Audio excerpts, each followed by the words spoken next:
சின்ன சேனலுக்கு எதா இருந்தாலும் அது கொஞ்சம் ஆதரவு கொடுங்க. உங்க பொண்ணான கையை கொண்டு அந்த பெல்லில் தட்டிடுங்க. அவங்களுக்கு சப்ஸ்கிரைபர் 5-10 ஏறுனா அவங்க மனசு சந்தோஷப்படும். அவங்க வீடியோவும் பாருங்க. அவர்களுக்கு நன்றி. அடுத்தபடியாக நமது தமிழ் வழி கல்வி இயக்கத்தின் இயக்குனர் தொடர்ச்சியாக தமிழ் வழி கல்வி இயக்கத்தை தமிழ்நாடெங்கும் கொண்டு சென்று தமிழ் வழி கல்வி பிரச்சாரங்களை முன்னெடுத்து வருகிற அருமைக்குரிய அர்ப்பணிப்புக்குரிய தோழர் சின்னப்ப தமிழர்களை உரையாற்ற வருகின்றனர்.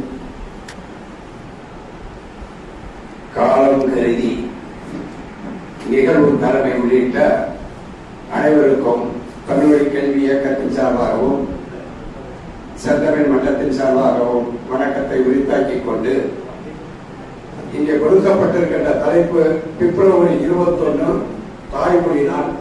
அது தொடர்பான பல்வேறு வகையில தங்கள் கருத்துக்களை பதிவு செய்திருக்கிறார். இறுதியாக நிறைவேறாக தோழர் குமரன் அவர்கள் ஒரு தொகுப்புரையாக வழங்குவார். இன்றைய தேவை இப்ப எல்லோருமே சொல்றோம், யாரும் அமைச்சரா தேர்ந்தெடுக்கிறது, யாரும் அமைச்சரா தேர்ந்தெடுக்கிறது, அரசு சரியில்லை அது சரியில்லை சொல்றோம். ஆனா உண்மை ஒவ்வொருத்தரும் நம்மளுடைய நிலையை எடுத்துப்பாங்க. ஒரு காலத்திலே பள்ளிக்கூடம் படிக்க போக முடியவில்லை, அப்படிப்பட்ட நிலை இருந்துச்சு. சாலையிலே நடக்க முடியாத நிலை இருந்துச்சு. எவ்வளவோ இன்னல்கள் இருந்துச்சு. உணவு யார் வீட்டிலையும் பெருவாரியான வீட்டுல அரிசி சோறு என்பது ஒரு வாரத்துக்கு ஒரு நாள் அல்லது ஒரு நாளைக்கு ஒரு இரவு கொடுத்தாயிருச்சு. இன்றைக்கு தமிழ்நாடு முழுவதும் 3 வேளை உணவு இல்லாத வீடு இருக்குன்னு சொல்ல முடியாது. அந்த அளவுக்கு இன்னைக்கு ஓரளவு பொருளியல் ரீதியாகவும் பண்பாட்டு ரீதியாகவும் வாழ்வியல் ரீதியாகவும் முன்னேற்றப்பட்டிருக்கின்றது. ஆனால் நாம் இங்கே பேசக்கூடிய செய்தி நம்முடைய தமிழ் மொழி எவ்வளவு தொன்மையாக பெருமையாக இருந்தாலும் இன்னைக்கு சொல்லுகிறோமே ஒரு காலத்திலே பெருமையான பழமையான மொழியாக இருந்த இன்றைக்கு ஆய்வுகள்லாம் நிறைய செய்திகள் வந்து கொண்டிருந்தாலும் நம்முடைய மொழி அந்த மொழிக்கான அடையாள குறியீடாக ஒரு தேசிய வரையறை என்று சொல்கிறோமே, அதுதான் ஒரு காலத்தில் சொன்னோம். தமிழ்ல இருந்து தெலுங்கு பிரிந்துச்சு, தமிழ்ல இருந்து கன்னடம் பிரிந்தது, தமிழ்ல இருந்து மலையாளம் பிரிந்தது, இப்படி துணை பிரிந்தது பல பேர் சொல்லி நாம் சொல்லிக் கொண்டிருக்கிறோம். ஆனால் ஆய்வியல் ரீதியாக ஒரு உண்மைதான். ஆனால் அப்படி பார்க்க போனால் இன்னைக்கு இந்திய துணைக்கண்டம் சொல்றாங்க, ஒன்றிய முழுவதும் மட்டுமே தமிழ்ல இருந்து எல்லா மொழிகளும் பிரிந்த மொழிதான். அது அந்த மொழி ஆய்வாக இருக்கட்டும். இன்னைக்கு என்ன நிலை? 1956க்கு பிறகு தமிழர்களுக்கு என்று ஒரு நாடு, தமிழ்நாடு ஒரு எல்லை 236 சட்டமன்ற உறுப்பினர்களை பெற்றிருக்கிறோம். அந்த நிலையிலே அது யாருக்கு தற்சார்பு, அதுதான் தொடர் சொன்ன மாதிரி முழக்க வைக்கிற மாதிரியா தற்சார்பு கல்வி, அறிஞர் கல்வி, தமிழ்வழி கல்வியாக எழுதுகிறோம். அதே போன்று கட்டாய கல்வி, இளவய கல்வி தமிழ்நாட்டு அரசை கொடுக்கணும் சொல்றோம். அதே போன்று நம்முடைய மொழியை எடுத்துக்கொள்ள சொன்னால் தொன்மையான மொழி, இயற்கை மொழி, அறிவியல் மொழி, இதெல்லாம் சிக்கல் இல்லை. ஆனால் எங்கே சிக்கல் இருக்கிறது என்றால் இப்படி சொல்லுவோமே 12ஆம் வகுப்பு வரைக்கும் தமிழிலே படிக்கலாம் அப்படிங்கிற இருக்கு. இதெல்லாம் ஒரு போராடி பெற்ற உரிமை. இன்றைக்கு சட்டக்கல்வி இந்திய துணைக்கண்டத்திலேயே எந்த மாநிலத்திலையும் அவரவர்கள் தாய்மொழியிலே உயர்கல்வி வரைக்கும் படிக்க முடியாத நிலை அது தமிழ்நாட்டுக்கு பொருந்தும். 1975 வரை கல்வி உரிமை அந்தந்த மாநில பட்டியலில் இருந்த பொழுது அனைத்து கல்வியையும் அவர்களே தீர்மானித்தார்கள். அனைத்து கல்வியையும் தேவையான பணியாளர்கள் அவர்களே நியமித்தார்கள். பல்கலைக்கழகம் முதற்கொண்டு ஆராய்ச்சி ஆய்வு கல்வி வரை அனைத்தையும் மாநில அரசே தீர்மானித்தது, முற்றுரிமை இருந்தது. அதனால இந்த முழக்கத்திலே சொல்லுகிறோம். இப்ப வரக்கூடிய 25 இதே திருச்சியிலே நம்ம உழவர் சந்தை சொல்லக்கூடிய அங்கே மொழிப்போர் 2ஆம் மொழிப்போராது போராடி செத்தவருடைய மொழிப்போராட்ட ஈகியருடைய நினைவிலிருந்து ஒரு பரப்புரை பயணமாக 4 நாள் செல்ல இருக்கின்றோம். அதற்கு 5 முழக்கத்தை வைத்து செல்கிறோம். அதில் முதல் முழக்கமாக வைப்பது கல்வி முற்றுகையும் மாநிலத்துக்கு எழுதுகிறோம். அப்படின்னா என்ன? தமிழ்நாட்டுக்கு மட்டுமா? இந்திய ஒன்றியம் சொல்றவங்க அது மாநிலம் சொன்னாலும் சரி, புதுச்சேரி போன்ற யூனியன் பகுதியாக இருந்தாலும் சரி, எந்த மாநிலத்துக்கும் கல்வி உரிமை கிடையாது. 75க்கு பிறகு அவசரங்கள் பிடிக்கப்பட்டது. அந்த ஒற்றுமை மீண்டும் மாநிலத்துக்கு வரணும். அந்த வந்தால்தான் இங்கே அனைத்து கல்வியும் தமிழ்நாட்டு அரசியல் பல்கலைக்கழகம் தான். அனைத்து பல்கலைக்கழகத்திலையும் நம்ம தமிழ்நாட்டு அரசே கொடுக்க முடியும். அதை பணியாற்றுவது அனைத்தையும் செய்ய முடியும். அப்படிப்பட்ட நிலை இல்லை. அது வேண்டும் என்று சொல்லுகிறோம். அதற்கடுத்து இரண்டாவதாக என்ன சொல்றோம்? மழலை கல்வி தொடங்கி உயர்கல்வி, தொழிற்கல்வி, ஆய்வுக்கல்வி அனைத்தையும் தமிழில் வேண்டுகிறோம். தோழர் சொன்னார், ஒரு காலத்தில் 1917 ரஷ்யா புரட்சி முடிந்த பொழுது அங்கேதான் முதலாக ஒரு நாட்டுக்குள்ளே எத்தனை மொழி இருந்தாலும் அத்தனை மொழிகளும் ஆட்சி மொழியாக, கல்வி மொழியாக, வேலை மொழியாக நடைமுறைப்படுத்த முடியும் என்று சோவியத் ரஷ்யாவிலே 25க்கு மேற்பட்ட மொழிகளுக்கு அந்த உரிமை கொடுக்கப்பட்டது. அப்படிப்பட்ட நிலை இருந்தது. பின்னால் மொழி ஒழுங்குமுறை என்று வரும்போது அன்றைக்கு அது பிரிந்து சென்றது. அதற்கும் அந்த சட்டத்திலே கொடுக்கப்பட்டது. அது அன்றைய நிலை. ஆனால் இன்றைய நிலை, நான் இந்த தமிழிலே பேசிக் கொண்டிருக்கிறேன் என்றால் இன்றைக்கு தொழில்நுட்பம், அறிவியல் வளர்ச்சி என்பது உலகத்திலே எத்தனை மொழிகள் பயன்பாட்டில் இருந்தாலும் அந்த மொழியிலே மொழிபெயர்த்து கேட்கக்கூடிய சூழல் வந்துவிட்டது. நமக்கு இங்க முழுமையாக வரவில்லை என்றாலும் இப்பெல்லாம் ஓரளவுக்கு பார்த்தீங்கன்னா தொலைக்காட்சியில் பார்ப்பிய முன்னாடி இங்கிலீஷ்ல பிளாஸ் சொல்லுவாங்க. இப்ப கீழே அண்மை செய்தி ஓடிட்டு இருக்குது. நிறைய செய்தி இப்ப வந்துட்டு இருக்கு. இன்னைக்கு அந்த அடிப்படையில தொழில்நுட்பம் வந்து விட்டது. ஒருத்தர் இங்கிலீஷ் தான் தெரியும், எனக்கு எந்த மொழியும் தெரியாது என்றால் நான் பேசக்கூடிய தமிழில் இருக்கக்கூடியது தன் காதலை பொருத்திக் கொண்டு தன் தொலைபேசி இணைப்பை கொடுத்துக் கொண்டால் அது மொழிபெயர்ப்பு அங்கே அவருக்கு இங்கிலீஷ்ல கிடைக்கும். அவர் அங்கிருந்து இங்கிலீஷ்ல பேசும்போது அதே தொலைபேசி இணைப்பில் எனக்கு அது தமிழிலே மொழிபெயர்த்து கொடுக்கும். இப்படியே பொறுத்திப்பார்கள். உலகத்தில் இருக்கக்கூடிய இன்றைக்கு வளர்ச்சி அடைந்த நாட்கள் இருக்கக்கூடிய அனைத்து மொழிகளும் தொடர்பு கொள்ளக்கூடிய தொழில்நுட்பம் வளர்ந்து விட்டது. ஆனால் அண்ணா காலத்தில் என்ன நடந்தது? அதுதான் இருமொழிக் கொள்கை என்று சொல்றோம். இன்னைக்கு கூட நாங்கெல்லாம் சொல்றாங்க, நீ இங்கிலீஷே வேண்டாமா, அது ஒரு புழக்கம் வச்சிருப்போம். அதாவது தமிழ்நாட்டிலே திணிக்கப்பட்ட இங்கிலீஷ் வழியை திரும்ப பெறுகிறோம் அரசு பள்ளியில. அதுக்கு வந்து கேட்க இங்கிலீஷை வேண்டாம் சொல்கிறார். நாங்கள் அப்படி சொல்லவில்லை. 1 முதல் 12 வரை உலகல்வி வரை அனைத்து கல்விகளும் படிக்கும் போது ஒரு பாடம் தமிழ் இங்கிலீஷ் இருக்குது. முதல் வகுப்புல இருந்து 12ஆம் வரைக்கும் ஒருத்தர் இங்கிலீஷ் படித்து அந்த பாடத்தை தெரிந்து கொண்டு, புரிந்து கொண்டு, அறிந்து கொண்டு தேர்ச்சி பெற்ற முடியவில்லை என்றால் முழுமையாக அனைத்து பாடத்தையும் இங்கிலீஷிலே படித்து தேர்வு எழுதி வெற்றி பெற்று எப்படி அடுத்த கட்டத்துக்கு செல்வார்? அதனுடைய தேவை என்ன? அது கேட்கிறோம். அப்படி என்ன தேவை? இன்னைக்கு சட்டக்கல்வி தமிழ்ல கொண்டு வந்துச்சா, பொறியியல் கல்வி தமிழ்ல வந்துச்சு, மருத்துவ தமிழ்ல மொழிபெயர்த்துக்கிட்டு இருக்காங்க. இப்படிப்பட்ட நிலையில அனைத்தையும் கொடுக்கக்கூடிய இன்னைக்கு சொற்கள் எல்லாம் ஒரு சொல்லு தமிழா தமிழ் இல்லையா அப்படின்னு சொல்லி சட்டமன்றத்துல காளிமுத்து கேட்கிறாங்க. ஜெயலலிதா முதலமைச்சராக இருக்கும் போது காளிமுத்து கிட்ட நினைக்கிறாரு, சைக்கிள் என்று சொல்றோமே அந்த சைக்கிளுக்கு நீங்க தமிழிலே மிதிவண்டி என்று சொல்லிவிடுவீர்கள், அதில் இருக்கக்கூடிய உதிரி பொருட்கள் இருக்கு, அனைத்தையும் சொல்ல முடியுமா என்று சொன்னார். அன்னைக்கு திருமாவளவனும் மருத்துவர் ராமதாசும் இணைந்து தமிழ் பாதுகாப்பு பேரவை இணைந்த காலகட்டம். அந்த காலகட்டத்தில் நான் நெருக்கமாக இருந்த காரணத்தினால் நான் பிறமொழி கேட்ட தமிழ் சொல்கள் என்ற நூலிலே ஒரு பதிவு செய்திருக்கின்றேன். மாட்டு வண்டி இருக்கிறே, மாட்டு வண்டியிலே யாராவது ஒரு சொல் அயல்மொழி சொல் அல்லது ஆங்கில சொல் அல்லது இந்தி சொல், உருது சொல், சமஸ்கிருத சொல் சொல்ல முடியாது. அனைத்து சொற்களும் மாட்டு வண்டியிலே தமிழ் சொற்களே. அப்ப மாட்டு வண்டியை உற்பத்தி செய்தவர் தமிழர், அவர் பேர் சொன்னார் தமிழாக. அதே நிலையினுடைய வளர்ச்சியாக மிதிவண்டி எடுத்துக்கொள்ளுங்கள், அது ஒரு சொற்கள் கூட தமிழ் இருக்காது. ஏன்? அது யார் உற்பத்தி பண்ணாரோ அவர் அதற்கு பேர் சுட்டினார். அப்படிப்பட்ட பேர் சுட்டத்தை மொழிபெயர்ப்பு மூலமாக படித்துக் கொள்ள வேண்டும் என்று அன்றைக்கு ஒரு போட்டியில கலந்து கொண்டு அந்த மிதிவண்டிக்கு அனைத்துக்கும் தமிழ் மொழிபெயர்த்து கொடுத்தேன். அந்த போட்டியில் அன்றைக்கு ஒரு 20 ஆண்டுக்கு முன்னாடி அன்றைக்கே 100 ரூபாய் பரிசு பெற்றோம். அதை வைத்து மருத்துவர்கள் பேசும்போது அந்த சட்டமன்றத்தில் காளிமுத்து கிண்டலாக பேசினார். காளிமுத்து சிறந்த தமிழறிஞர், இந்தியருக்கு போராளி. ஆனால் அவர் இருந்த கட்சியினுடைய தலைவிக்கு மகிழ்வூட்டுவதற்காக இப்படி ரெக்கலச்சார். எல்லாம் நீங்க தமிழ்ல சொல்ல முடியுமா சொல்லி உடனே அன்றைக்கு இருந்த கோக்கா மணிக்கும் இன்னொரு சட்டமன்ற உறுப்பினர் நேரடியாக மாலை என்ன கூப்பிட்டு பேசுறாங்க.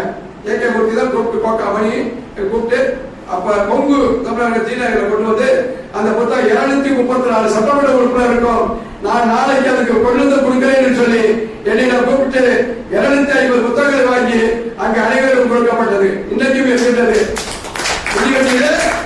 சொற்களும் தமிழ் சொற்கள் மொழிபெயர்ந்திருக்கு.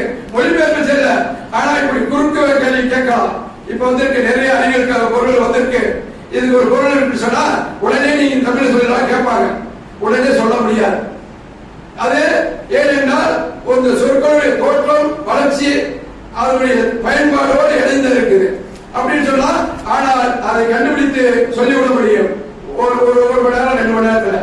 குறிப்பா சொல்ல போனா இந்த செல்லிலை பேசி வந்த காலத்திலே நான் தெருவிட கூட்டம் நடத்தும் போதெல்லாம் பின்பக்கம் மொழிபெயர்ப்பாக சொற்களை போடுவோம். அப்ப அதில் போடும்போது ஒருத்தர் கேட்டா விதி தொலைபேசி வந்த காலகட்டத்திலே முதல் போன் என்று சொல்கிறோம். அந்த போனுக்கு தமிழ் சொல்றா முதல்ல நாங்க வச்சது செல்பேசி. செல்லும் இடமெல்லாம் பேசலாம்னு வச்சோம் செல்பேசி.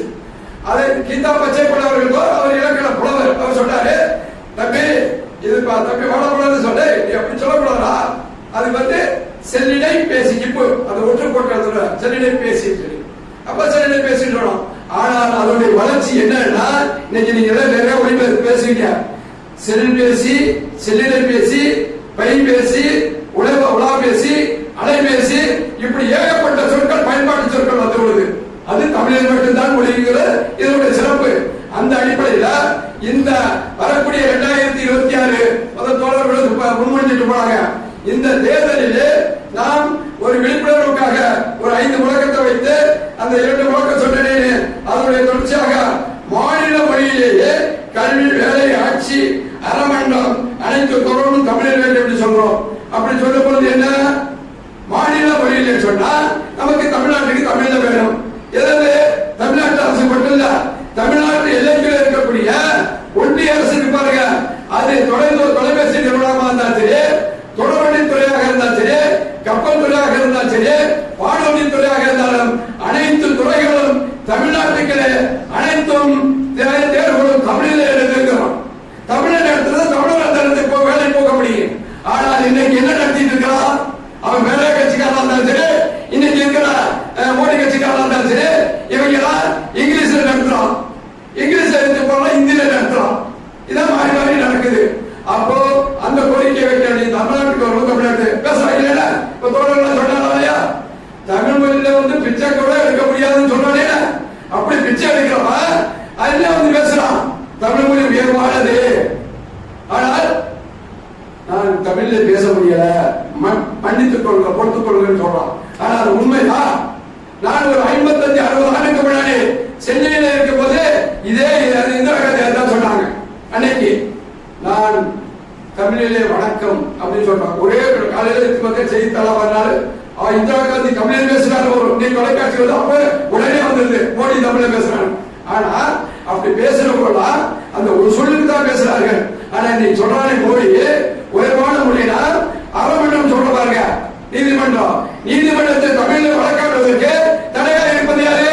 இந்த மோடி என்ற கேள்வி தானே. ஏன் அந்த உங்களை தெரியாதப்பா மாத்தி தெரியாதா? தமிழ்ல கூட தமிழ்நாட்டில் தமிழ்ல கூட நீங்க கீழமை நீதிமன்றத்தை உயர் நீதிமன்றம் வரைக்கும் தமிழ்ல வழக்காடலாம், தீர்ப்பு வழங்கலாம். தீர்ப்பு வந்து தமிழ்ல கொடுக்க என்ன தடை? இங்கிலீஷ்ல வேணும்னா அவன் கேட்டு வாங்கிருக்கோம், மொழிபெயர்ப்பு வாங்கிருக்கோம். அதே போலதான் நீங்க வேலை தேர்வு வேணாம், இது வழிபாட்டு மொழி தமிழ்ல கொஞ்சம் சொல்றாங்க. தோழர்கள் பேச சொல்றாரு, வழிபாட்டு மொழியா தமிழ்நாட்டில் நம்ம தமிழ்நாட்டில் மட்டும் இந்தியா முழுவதும் இருக்கக்கூடிய கோவிலில் எந்த மாநிலத்தினுடைய தாய்மொழியும் வழிபாட்டு மொழியாக கிடையாது. அது இந்தியாக இருந்தாலும் சரி வழிபாட்டு மொழி கிடையாது. ஆனால் எல்லோ கோவில்களுமே சமஸ்கிருதத்தை வழிபாட்டு மொழியா வச்சிருக்கான், மனப்பாட மொழியா. ஆனா இந்தியாவிலேயே இங்கே நாம் தமிழக புலவர்களாம் போராடி அந்த சொல்றமே திராவிட கட்சி அவர்கள் ஒரு சட்டத்தை போட்டார்கள். போட்டு இன்னைக்கு பெரும் போராக நடத்தி கருவறையிலே 3 விதமான வழிபாட்டு முறை எல்லாம் தெருவில் ஒருத்தர் வழிபாடணும், ஒருத்தர் வாசல் வரைக்கும் போயிட்டு அந்த வழிபாடணும். கருவறை போக முடியாது, அங்க பாப்பா மட்டும் தான் போக முடியும். ஆனா இன்றைக்கு 3ஐ உடைத்து பல வழக்கு போட்டப்ப அதையெல்லாம் முறியடித்து ஆகம மீதான அதை படிச்சு வேலை போன போது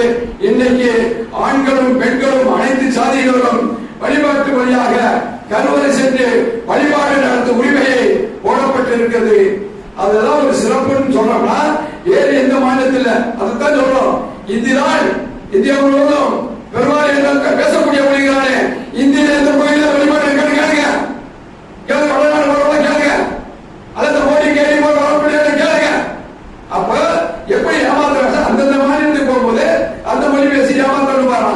அது முடியாததுனால இங்க இதை சொல்லி இப்படி நடத்தலாம், இப்படிங்கிற அடிப்படையில அந்த வேலை தேர்வு வச்சிருக்கோம். அதற்கு அடுத்ததாக ஒன்றிய அரசு மாநில அரசு வேலை தேர்வு அழைத்து தமிழில் வேண்டுகிறோம்.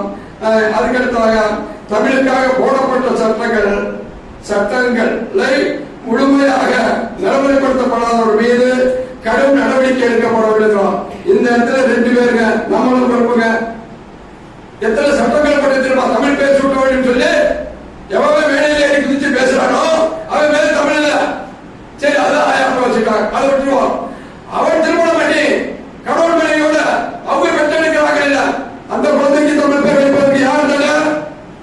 எந்த கட்சி தடை? அதுதான் பார்ப்பனியம். நம் மூலையில ஏற்றப்பட்ட பார்ப்பனியம், சோசியம், சாதகம் என்ற அடிப்படையிலே அவருடைய செல்லுகிற காரணத்தால் தமிழிலே ரா லா முன்னெடுத்து வராது. அதனால லட்சுமின்னு வைக்கி, லட்சுமணன் வைக்கி, ராமசாமின்னு வைக்கி, ராமச்சந்திரன் வைக்கி அப்படின்னு வச்சு அந்த பார்ப்பனிய சொல்லை திரித்து கொண்டு இருந்தார் இதுவரைக்கும்.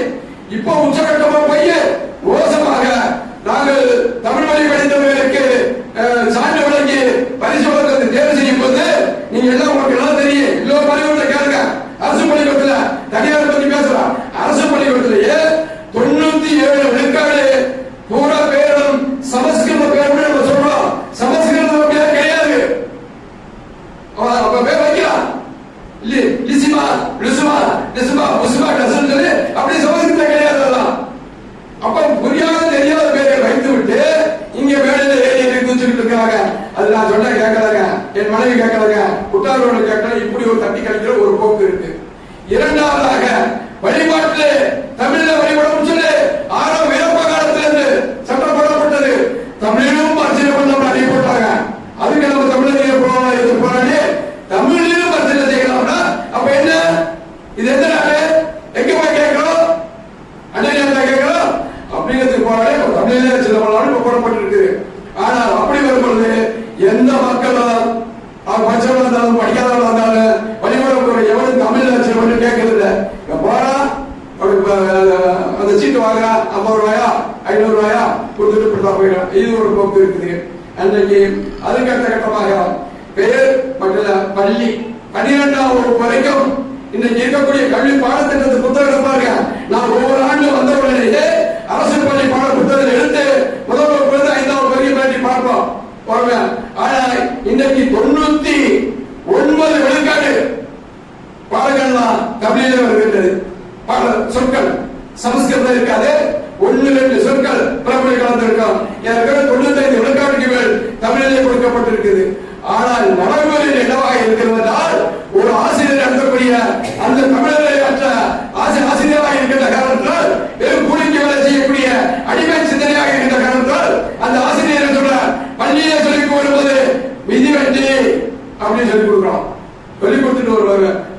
விதி வெட்டி வந்து பள்ளிக்கூடத்துக்கு முன்னாடி அந்த சைக்கிளை போய் தள்ளி வைக்கலாம் அப்படின்னு சொல்லி கொடுக்கிறோம். அப்ப பள்ளிக்கூட பாடத்துல விதி வெட்டி படிக்கிறோம். அதை வெளியே வரும்போது இந்த சைக்கிள் எடுத்து வைக்கிறாங்க. அதே மாதிரி தேடியது குழம்பி பேருந்து நிறைய சொற்கள் வந்துருச்சு, தொலைபேசி.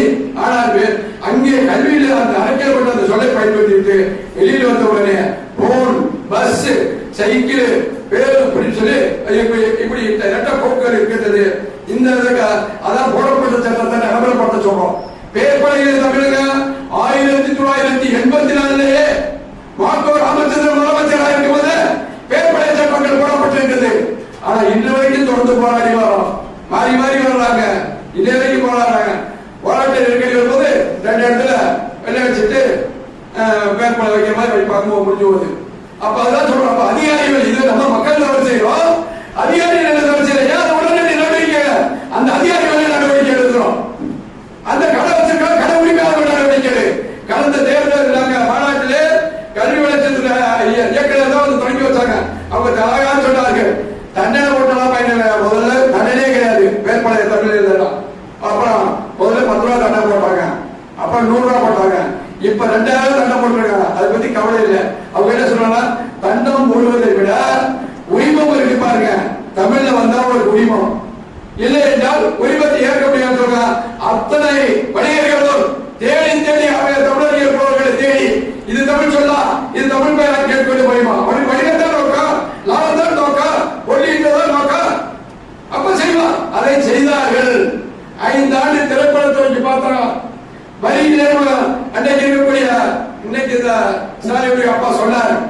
5 ஆண்டு நடந்துச்சு. திரைப்படங்கள் தமிழ் பேர் வச்சீங்கன்னா வரி இல்லைன்னு சொன்னாங்க. ஏகப்பட்ட பேர் வந்துச்சு. 90 தமிழ்ல வச்சு. அதுக்கு முன்னாடி அப்ப ஒரு கிழமைக்கு மேல தான் வந்துச்சு. வாய்ஸ் என்னமோ படம். அப்ப சொன்னா அதெல்லாம் வந்து தமிழ்ல வச்சா புரியாதுங்க அப்படின்னு சொன்னவன் அடுத்த அதே இயக்கத்தில் எடுக்கிறான். அடுத்த ஆண்டுல இனிய தமிழ் பேர் வச்சு. அப்ப அது எதோட சேர்ந்து இருக்கு? வாழ்வியல் என்பது பொருளியலோடு சேர்ந்து இருக்குது. அப்ப அரசு வந்து அதை நடவடிக்கை எடுக்கிற இந்த 5 மாதத்தை அடிப்படை செய்கிறோம். நாம் இது ஒரு உறுதிமொழியாக ஏற்றுக்கிறோம். தோழர் நடப்பாரு. இந்த பிப்ரவரி 21 என்பது தாய்மொழி நாள் என்பது அந்த நாள்ல நாம் நம்முடைய பிள்ளைகளுக்கு தமிழ் பேர் சுட்டுவோம். நம் அரசு பள்ளியில் தமிழ் வழியில் சேர்ப்போம். அந்த தமிழ் வழியில் படித்தவர்களுக்கு 20 விழுக்காடு வேலை கொடுக்கணும் போட்டிருக்கு. அதுதான் நம்ம கேட்கணும்.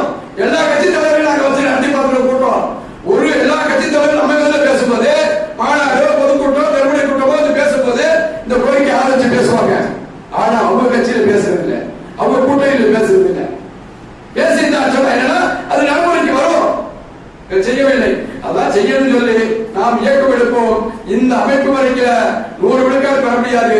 சட்டத்தை போட வைக்க முடியும்.